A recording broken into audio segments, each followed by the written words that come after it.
السلام علیکم میرے محترم عزیز دوستو، آج ہم بات کرنے والے ہیں دنیا کے ایک ایسے لعنتی شخص کے بارے میں جس پر اللہ کی لعنت ہے، تمام فرشتوں کی لعنت ہے، تمام مخلوقات کی لعنت ہے۔ اس دنیا میں سب سے بڑے ظالموں میں سے ایک یزید کی موت کا واقعہ کہ جب امام حسین رضی اللہ تعالی عنہ کو شہید کر دیا گیا تو اس کے بعد یزید کا کیا انجام ہوا اور یزید کی موت کیسے ہوئی اور کس طرح سے اس کے کیے ظلموں کی سزا آخرت سے پہلے دنیا میں ہی مل گئی۔ محترم عزیز دوستو، جب یزید ظالم نے نواز رسول امام حسین رضی اللہ تعالی عنہ کو شہید کروا دیا اور جب وہ ملعون یہ سوچتا تھا کہ اس ظلم کی وجہ سے عرب کے سارے لوگ میری بیعت کر لیں گے اور میرے سامنے جھکیں گے اور مجھے اپنا بادشاہ مان لیں گے، اور وہ ظالم یہی سوچتا تھا کہ کوئی بھی امام حسین کے بعد میرے خلاف کوئی آواز نہیں اٹھائے گا، لیکن جب یزید کی فوج رسول اللہ صلی اللہ علیہ وسلم کی خاندان کی بیٹیوں کو قید کر کے کوفہ اور شام کے بازاروں سے گزرنے لگا تو رسول اللہ کے خاندان کی بیٹیوں اور حضرت امام سجاد رضی اللہ تعالی عنہ کے خطبے سن کر لوگوں کے مردہ ضمیر جاگنے لگے اور پھر یزید ظالم کے خلاف بغاوت پیدا ہو گئی۔ ہر کوئی اب یہی سوچنے اور بولنے لگا کہ اسلام اللہ تبارک و تعالی کا دین ہے، محمد مصطفیٰ صلی اللہ علیہ وسلم کے رسول ہیں، اور یہ خاندان جس پر یزید بدبخت نے ظلم کیا ہے، یہ خاندان اللہ تعالیٰ کا سب سے محبوب خاندان ہے، اور جس نے اس خاندان کے ساتھ ظلم کیا اس کو بادشاہ کہنا سب سے برا کام ہے۔ اور پھر اسی طرح سے مدینے والوں نے یزید کی بیعت کرنے سے پوری طرح انکار کر دیا۔ اس کے بعد یزید ظالم نے ایک اور شرمناک کام کیا، اس نے مدینہ شریف پر حملہ کر دیا۔ محترم عزیز دوستو، تاریخ نے لکھا ہے کہ 3 دن تک یزید ظالم کی فوج نے مسجد نبوی میں اپنے گھوڑوں کو باندھ کر اللہ تعالیٰ کے گھر کی بحرمتی کرتے رہے، اور کچھ وقت بعد مکہ شریف سے بھی یزید کے خلاف بغاوت بڑھنے لگی۔ اس کے بعد اس ظالم شخص نے خانہ کعبہ کو بھی نہیں چھوڑا، اس نے خانہ کعبہ پر بھی حملہ کر دیا اور خانہ کعبہ کو آگ لگا دی۔ محترم عزیز دوستو، تاریخ میں اس واقعے کو واقعہ ہیرا کے نام سے بھی آج بھی یاد کیا جاتا ہے۔ ہر کوئی یزید بدبخت سے نفرت کرنے لگا، لیکن یہ ظالم یزید جس کو بھی اپنے خلاف دیکھتا تو اس کا سر قلم کر دیتا، لیکن اللہ تعالیٰ کی عدالت میں انصاف ہوتا ہے، اور جب وہ انصاف کرتا ہے تب کوئی کچھ نہیں کر سکتا۔ امام حسین رضی اللہ تعالی عنہ اور ان کے خاندان پر ظلم کرنے کے بعد اللہ تعالیٰ نے یزید کو ایک بیماری میں مبتلا کر دیا۔ یزید کو ایک ایسی بیماری ہو گئی تھی جس سے اس کی آنتیں جلنے لگی تھیں۔ وہاں کے سارے بڑے سے بڑے حکیم پریشان ہونے لگے تھے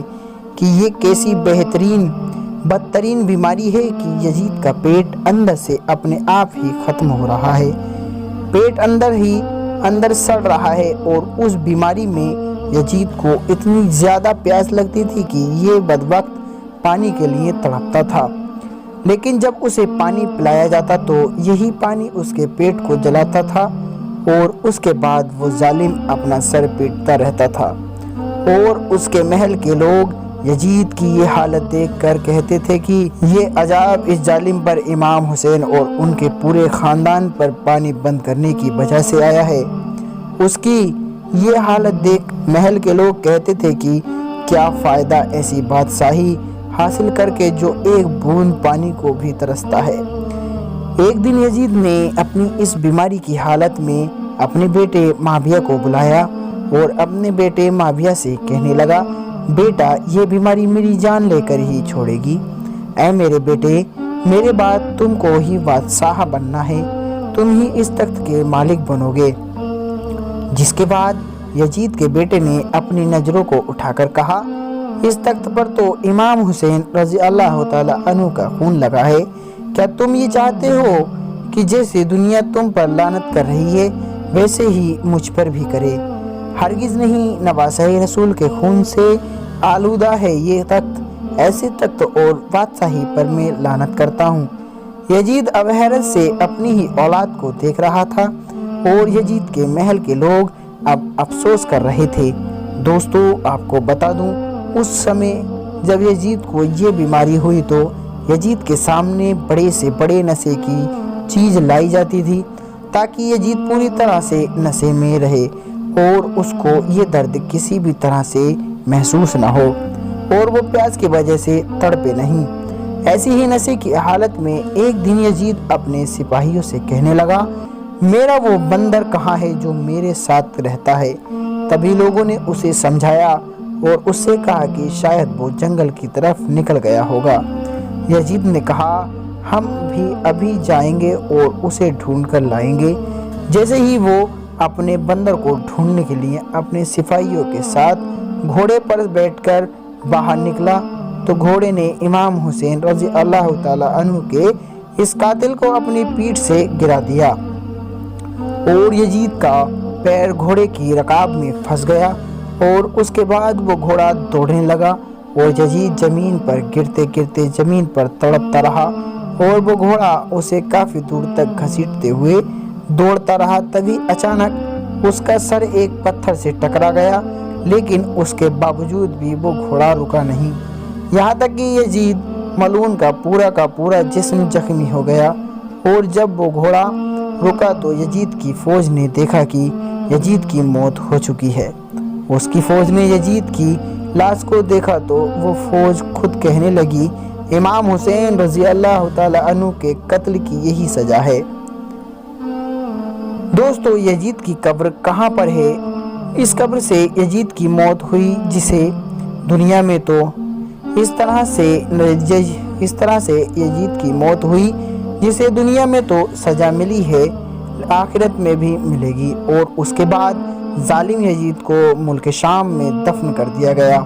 آج بھی یزید بدبخت کی قبر موجود ہے اور لوگ اس قبر کو دیکھ کر لعنت کرتے ہیں۔ اور اسی کے بارے میں امام حسین رضی اللہ تعالی عنہ نے فرمایا ہے کہ کفر کی حکومت تو قیامت ہو سکتی ہے لیکن ظلم کی حکومت ہرگز نہیں چل سکتی۔ محترم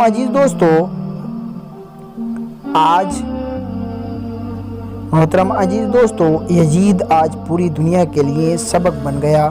کہ اس زمین پر اگر کوئی بھی شخص ظلم کرے گا تو اللہ تبارک و تعالی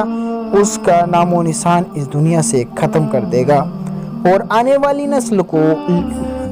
والی نسل کے لیے اسے سبق بنا دے گا کہ لوگوں کو یہ معلوم ہو جائے کہ ظلم کر کے کچھ دن کے چین و سکون کا انجام کیا ہوگا۔ جس طرح یزید ملعون نے سیدنا امام حسین رضی اللہ تعالی عنہ پر ظلم کیا اور اس خاندان پر ظلم کیا جو اللہ تعالیٰ کا سب سے محبوب خاندان تھا